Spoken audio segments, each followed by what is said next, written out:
There we go. This is going to be interesting. First time actually filming this on my phone. Man, this is going to be interesting. Hi. It's the Kubrick shot.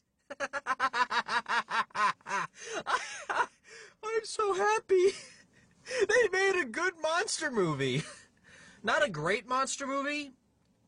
Not a masterpiece by any means. But for what it was worth it. Actually, let's look at the lights off. Darkness. Nope. I gotta put the lights back on. Okay. Holy mackerel. I don't know what's more ironic. The fact that I saw a good monster movie, or the fact that me and Matt saw the same movie on the same day. Oh my god. I'm just really excited right now. I just saw a good movie.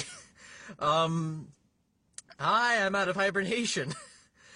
So I probably should explain very briefly, prior to this, as you notice, I'm filming this on my cell phone for the first time. Trying something new. If it works out pretty well, we'll see what happens. My phone is being held up by foam dice. That is the most embarrassing thing to say. I'm just really ecstatic right now. I'm so glad I waited for this moment to actually do a review in my car like this. So yeah, a few months ago, actually no, not a few, about a month ago, I did see the movie Split by M. Night Shyamalan. Disturbing movie. It was good, but when I went to film the review in my car, it was in the afternoon, and a lot of distractions came up. For starters, we had an invasion of seagulls. If I still have the footage, I might splice that in just for the hell of it. And at the same time, apparently I didn't know I had to pick someone up from their work. So they needed a lift home.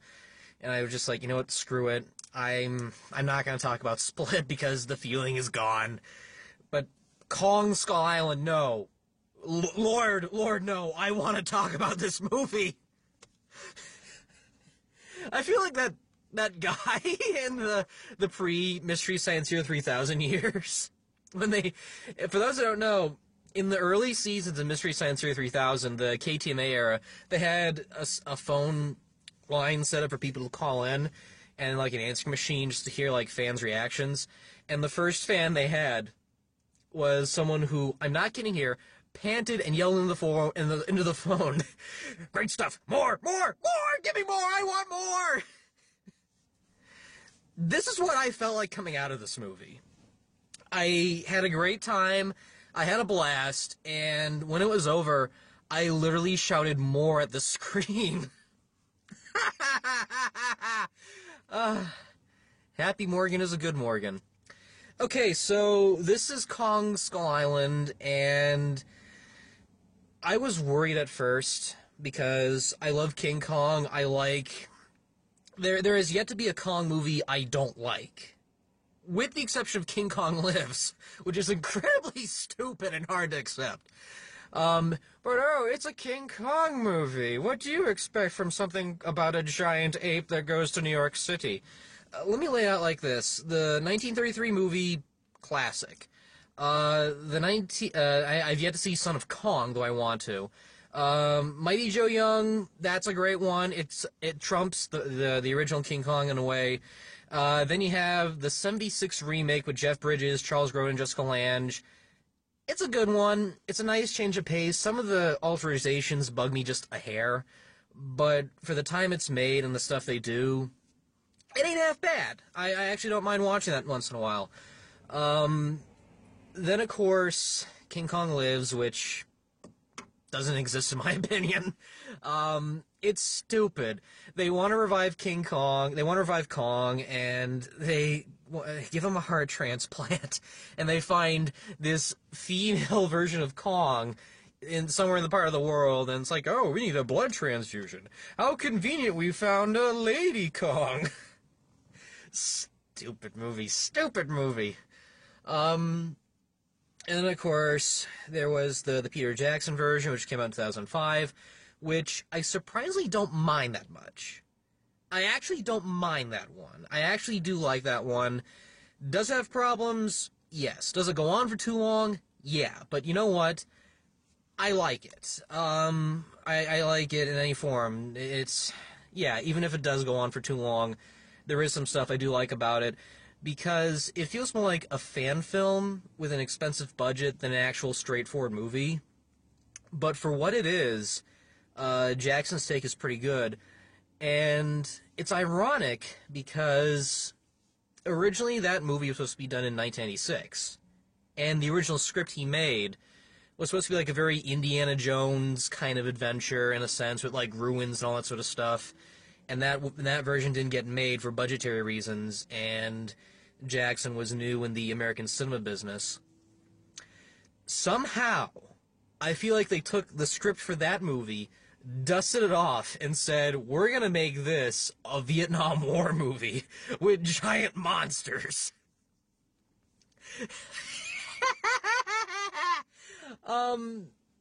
Wow. All I gotta say is just wow, you did it. You finally did it. I can't say this is a great movie. It's a fun film. It's a fun blockbuster. If you want to see 2 hours of Kong on an island with Vietnam soldiers fighting monsters, smashing helicopters, and John C. Reilly with a Santa Claus-like beard running around going, you don't know this island better than I do! This, I highly recommend seeing. If you're looking for something with more substance and deepness, shut up. It's Kong. What else do you expect? Watch the original 1933 version. Even that one had its flaws with the first half, like with the natives and all that sort of stuff. It's, what more do you want? What more do you want? It's a giant ape. It's a monster movie. You go into a monster movie to expect stuff to get destroyed, people get paranoid, creatures to run amok, things to blow up, monster against monster battle, which they do more than once. This is quintessentially a good monster movie. Not a great monster movie, but I can say it's a hell of a lot better than Gareth Edwards' Godzilla. And I can definitely see myself rewatching this more than Gareth Edwards' Godzilla. Okay, so the whole story is there's this separate Area 51 kind of agency called Monarch, which, if you've seen Gareth Edwards' Godzilla, they're in that one too. And apparently they discover that there is this island. Oh, yeah, I forgot to mention, this is set during the Vietnam War and its final days and stuff, and Nixon's all like, oh, we're gonna end Vietnam, blah, blah, blah, blah, and all that sort of stuff. So, John Goodman is like the head of Monarch, and they convince this guy to go onto the island and, excavate and look around and stuff, because they believe there are monsters there. And so they have, like, Samuel Jackson and an army team escort them, and the original plan is to go there and just observe it. But what they don't know is that John Goodman's character has other plans. Samuel Jackson gets a vendetta because apparently when they go to the island, I'm not kidding here, they want to do an experiment. Well, at first, I don't want to give too much away, because this was in the trailer, so I don't want to... Some of the stuff I describe is in the trailer, so when I always, describe story-related stuff, I always try to say, okay, this was in the trailer, so I can kind of talk about this in a sense. I'll try to be spoiler-free as possible, because I really want people to see this movie. It's that good. So apparently they go to the island, and they plan to, test the seismic activity by dropping bombs. Now, in the trailer, when they showed shots of them bombing the island, I was a little confused with that, because I was like, okay, they're bombing the island, but why? Do they already know there's monsters there? And apparently, in the movie, they explain, oh, we just want to test the seismic activity or something. So they drop these bombs, and when Kong appears, he goes ape. He doesn't hold back. No. Oh God, no. He smashes helicopters. He eats a person. He actually stomps on people. It is a breath of fresh air to see Kong as a true badass. When he is in his own environment, he's more than just a god. He's like a savior and protector of this whole area. And even they explain more than once that this monkey is so devoted to his home that even when he defends it, he will defend it for the sake of those trashing the environment or monsters trying to uprise them. There's like a scene when he's just trying to like drink from a lake and he has an encounter with an octopus. Doesn't go very well. Doesn't bode very well to the octopus. He becomes sushi. And so because of this, he destroys a lot of Samuel Jackson, who plays a character named Lieutenant Parker, I think? Yeah, Lieutenant Parker. And apparently he goes out for revenge because a lot of his men was destroyed by this big ape. And this is where the movie really starts to get good. This is where it legitimately does get good. You have these two people in two different groups separated from each other, and they go explore different parts of the island, which I find ironic. Because here you have the good group led by Tom Hiddleston, and a couple other people. There's like a photographer, there's like an observer, and a couple of soldiers here and there. They go to like the south area, which is surprisingly the good part of the island, while Samuel Jackson and his crew, along with John Goodman, go to the other part where they get like the crappy part of the island. And I find that kind of ironic in a sense, because here you have Samuel Jackson fending off against monsters like giant spiders disguised as bamboo and lizard-like creatures. No, not the other group led by Tom Hiddleston. They deal with nice Buddhist natives. And apparently a giant water buffalo. Like, what the hell? They get the plot and they get like all the crap getting dumped on them and stuff. Amazing.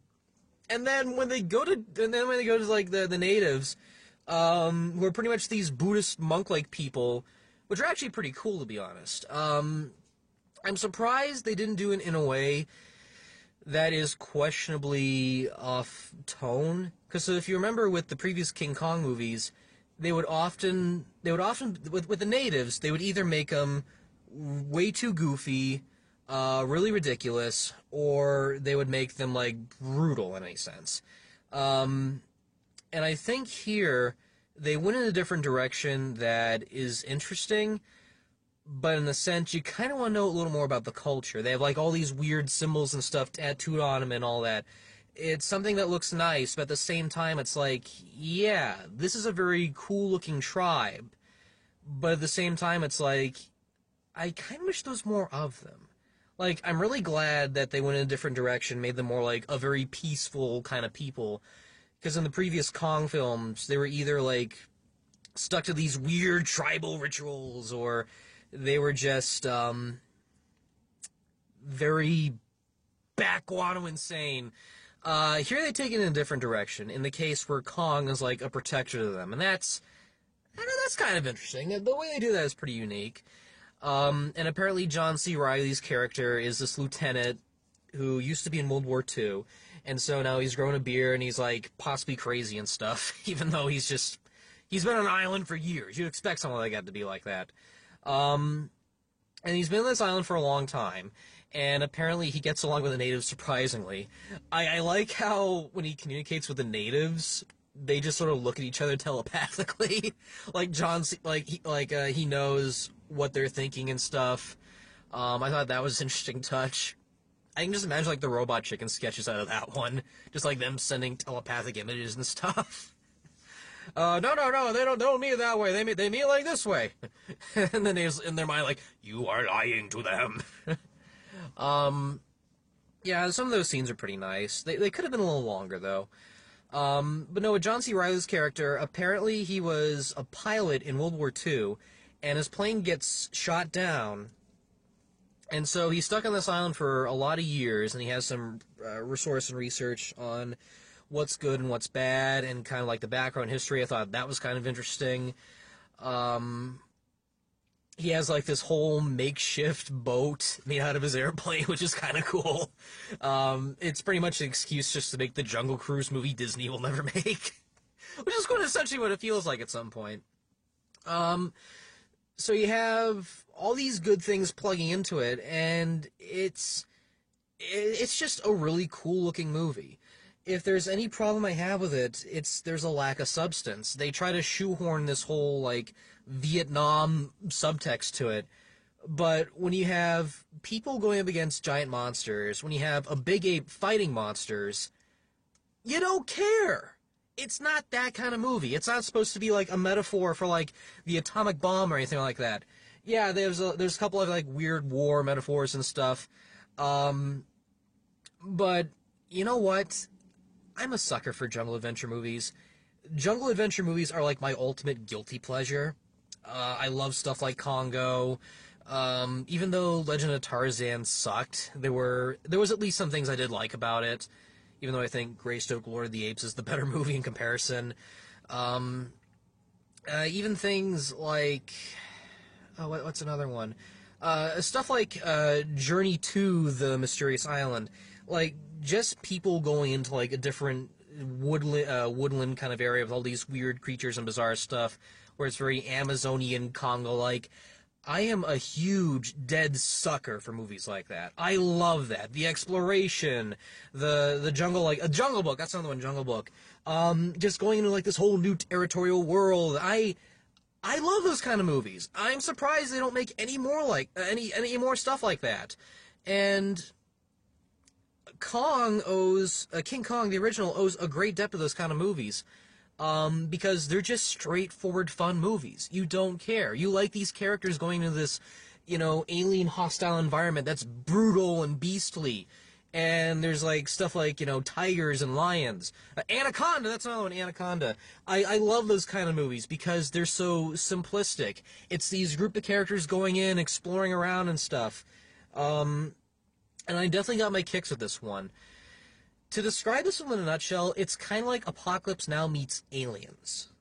Just straightforward off the bat, it's Apocalypse Now meets Aliens. It definitely has the visual style of a Coppola movie, especially with all those, like, jungle colors, like oranges and, blues and stuff and darkness. Even the soundtrack kicks ass. Like, there's a lot of 70s songs here, like David Bowie, Creedence, Clear Revival, I think the name is, CCR, Fortunate Son, all that sort of stuff. And there definitely is this very warlike idea, the fact that the Samuel Jackson character, Lieutenant Parker, is so dead on getting revenge against Kong. It's like, I'm not gonna be good until I finally get my due for this whole thing. And that makes sense. Even though it's kind of weird, because when you're stuck... Well, then again, he's war crazy, so what do you expect? But the aliens aspect is really easy to pick out. And it wasn't until we get to the John C. Reilly character that's when I started realizing all the aliens tropes. The fact that there's someone that's been trapped in this desolate wasteland and yet knows, like, a good amount of the information around them. Creatures picking out people one by one. These soldiers that have all these quirks and different personalities. And the fact that you know them just by their own quirks and personalities. I swear, there's one character...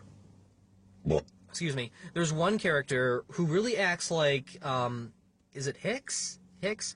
I could be wrong. No, maybe it's not Hicks. The Bill Paxton dude. I'm probably gonna get mad. The Bill Paxton dude in Aliens. There's one character that's like that where he has, like, the red bandana on his head. He's just slowly going, like, oh, we gotta get out of here, man, we gotta get out of here! The only thing missing is him saying, game over, man, game over! I really like the updates to the island. It looks like a very brutal island. There's a lot of interesting things with it. I like how they show there's good creatures and bad creatures. Even though I kind of wish there was more stuff with the creatures, I feel like there was more they could have done with it. There's definitely, like, a giant spider-like creature that's in, like, the bamboo reeds, and you can't tell, what's the leg or what's the bamboo. I thought that was kind of cool.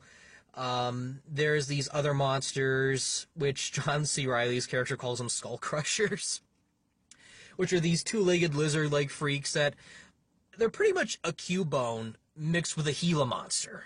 That is the best way to describe it. It's a Cubone from Pokemon mixed with a Gila monster.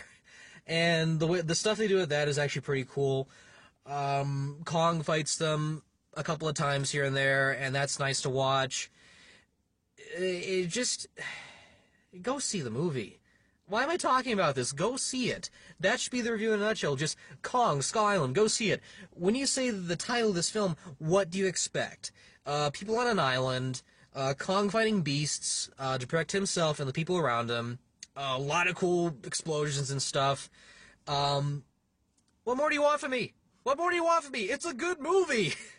I came out of hibernation to see this! There's a reason they call me Mr. Fox. Oh my god. The performances are fine. If I did have to nitpick a little, the soldier characters are very cliche and tropey, but for a monster movie, they're kind of acceptable because there are some well-developed people tossed into the mix. There's a little twist with John Goodman they reveal, with John Goodman's character they reveal, where he has a purpose to the island and stuff like that. I'm just stoked. I'm just really, really stoked. This was just, I had a blast. Why they're not playing this during the summer is a mystery to me, but then again, March is becoming the big pit for, like, the pre-summer movies, and I'm okay with that. I really am. It's shown previously that there's been a couple of films that have been doing well in this kind of month. Hell, next week we're gonna get, like, live-action Beauty and the Beast, and I'm looking forward to seeing that one, despite maybe one or two things I'm a little against, but when I see it, I'll say my piece about it. But no, this is hands down a good movie. It's definitely the definition of a good popcorn flick. And they're gonna do, obviously, Legendary Pictures is gonna do, like, this whole universe thing, like with Marvel's doing. Apparently it's called the Monsterverse. Sorry, the Monsterverse. I can't... Every time I think of that name, Monsterverse, I keep thinking of Monster Vision. But no, they're doing this thing where they want to do, like, this whole Marvel shared universe kind of thing, and you know what? I want to see that happen. I really now want to see that happen. Godzilla, Gareth Edwards' Godzilla was a stepping stone, and even though that one is not holding up very well, I definitely see the problems now. It's not holding up pretty well, but after watching this one, I can definitely say this is probably the better start into this universe they want to create, and that's fine. There's even a post-credit at the tail end that confirms it's going to be this big universe, which, okay, that's great. I want to see my Kong versus Godzilla movie. A rematch is overdue. And there's a bit at the end that legitimately confirms it. So, oh yeah, I probably should tell this story. So, when the credits started playing for this movie, I was the only one in that theater waiting for the post-credit. I am not even kidding. Everyone just started getting up and leaving, and I was just the only one sitting there, because apparently I heard news reports like, oh, there's a post-credit, you gotta stay, blah, blah. No, I was the only one there. I waited for that post-credit. No ushers came in, no one came to clean up the room. I just turned my phone on, sat back, and said, here, post-credit. Here, boy, here, boy. There is a post-credit at the end. I'm confirming that right now, so if you're going to see this movie, just remember there is something at the end of the credits, and it's worth sitting through for seeing. It connects into the next movie they're doing. Well, I guess it's no surprise they're doing another Godzilla movie, so there is a little inkling of what they're going to do there. And the fact that Michael Dowtry is directing that one, I'm really curious to see where they're going to go with that now. We're talking about the man that did Trick or Treat and Krampus. I think we'll be fine. But if they go in the direction... Oh, drop my pen. If they go in the direction I think they're going in with the next film, first day. That's all I'm saying. Like, seriously. Growing up as a kid, I loved monster movies. I loved Godzilla. I loved Kong. If I saw this when I was young, like maybe like 10 or 11, I would really think the world of this movie. That is how much I love it. That's why I'm so ecstatic. This is the film I wanted to see as a kid. Just monsters on an island, people there, people are trying to avoid them. One of the monsters is actually good and tries to fight for them and all that sort of stuff. It's just a good movie. Like, it's visually made. There's some great character work here and there. Could have had a little more monster stuff here and there. Yeah, I would have used more of that. But you know what? We got enough Kong, and that's fine. The movie's called Kong Skull Island. It's a very serviceable film. If you just want a basic monster movie with stuff blowing up and stuff fighting each other, this is your pick. It's quintessentially Aliens meets a Vietnam War movie. And if you like stuff like that, if you like Aliens, if you like Predator, excuse me, if you love stuff like that, this is worth seeing in theaters. See it before it goes. It's really worth checking out. Oh, brother. I'm sorry, just jumping back on that whole post-credit thing, it's funny, because me and Matt saw this movie on the same day. Like, seriously, I'm turning my phone and I look at my Facebook Messenger group, and apparently Matt saw it. I can confirm he thought Kong good. And I asked, well, did you stay for the post-credit? Like, no, I didn't. So here I am in the bathroom, just recording, like, a message, and just telling him, oh yeah, so-and-so and this happens, and he's like, I'll just wait for it to be pirated on YouTube. I'll see it there. Meh. But no, seriously, if you're gonna see this movie, just stay during the credits. It is worth it. I think they're doing that nowadays. The fact that everyone's trying to jump on and be like Marvel is really no surprise, but when they do it creatively, when they do it well, that's where I think it works. When they do it to a point where you clearly can tell they're trying to imitate the other, that is where things start to distance. DC, for example, they're trying to catch up with them. With this whole MonsterVerse thing they're doing, they're focusing on the monsters, and they're focusing on the world around them. They're not trying to turn them into superheroes or anything. And I find that a little more acceptable, because they're taking the source and doing what they can with it for a modern audience. And I think I'm a little more okay with that than, say, well, if they gave Kong superpowers and I'm flying around the world, then that would have been obviously like a Marvel thing or something like that.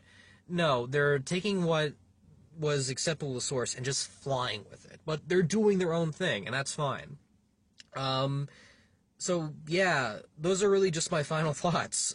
Kong Skull Island. Go see it. Like, for the life of yourselves, just go. It might be a little too intense for the younger crowd, but I think, like, maybe 8 and up will be fine with it. I know there was a dad and 2 young girls that went to see it. I think they might have looked like they were 7 or 6 or so. Just throwing it out there, this is not a nice movie. This is very intense and brutal. We're talking about guys that get, like, snacked on by creatures, and, like, wings and stuff are getting hacked off. You see, like, blue blood and stuff. I'm surprised the MPAA was very acceptable to seeing a monster burp out a human skull with its tags attached to it. How did that one get past the censor? I have no idea. But yeah, so yeah, Kong Skull Island. Worth it. So a couple of quickies. There are some new Vaulting episodes coming up. You can see them at manicexpression.com. You also check out old episodes, too, especially stuff from Classic Who Only. I'm trying to kickstart that up in the summer. Go check that out. If you like what you see and you want to get videos in advance, go to my Patreon video. Donate $1, you get stuff in advance. You can also request a review, donate $5 only, and you'll be able to get an underrated viewing from me, and I'll tell you what this is all about. Yeah. That's really all I got. I hope my car works. Let's just see what happens before I go. I want to end this on a high note, so just give me a second. It's alive! It's alive! Alright, that's my high note. See you next week.